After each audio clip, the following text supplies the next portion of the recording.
UPI unified payment interface 2016లో NPCI National Payments Corporation of India వాళ్ళు UPI తీసుకొచ్చిన తర్వాత మన జీవితాల్లో ఫినాన్షియల్ ట్రాన్సాక్షన్స్ చాలా ఈజీ అయిపోయాయి.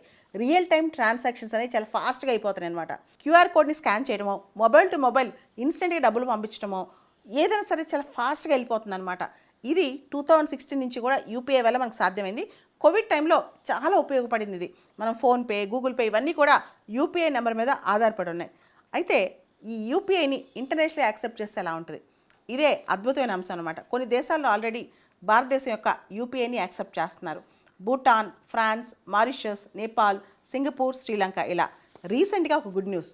చాలామంది ఇండియన్ టూరిస్టులు దుబాయ్ వెళ్తుంటారు. లాస్ట్ ఇయరే దాదాపు 12 మిలియన్ల ఇండియన్స్ యూఏఈ వెళ్ళారు టూరిస్టులుగా.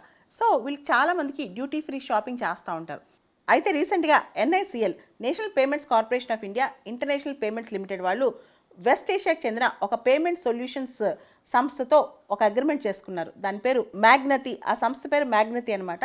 మ్యాగ్నతితో ఒక అగ్రిమెంట్ చేసుకున్నారు. ఎక్కడైతే మ్యాగ్నతి పేమెంట్ సొల్యూషన్స్ ఉంటాయో అక్కడ మన యూపీఐ కూడా యాక్సెప్ట్ చేస్తారు. అంటే దుబాయ్లో డ్యూటీ ఫ్రీ షాప్స్లో ఇంకా రకరకాల పాయింట్ ఆఫ్ సేల్స్లో మన యూపీఐ కార్డ్ యాక్సెప్ట్ చేస్తారు.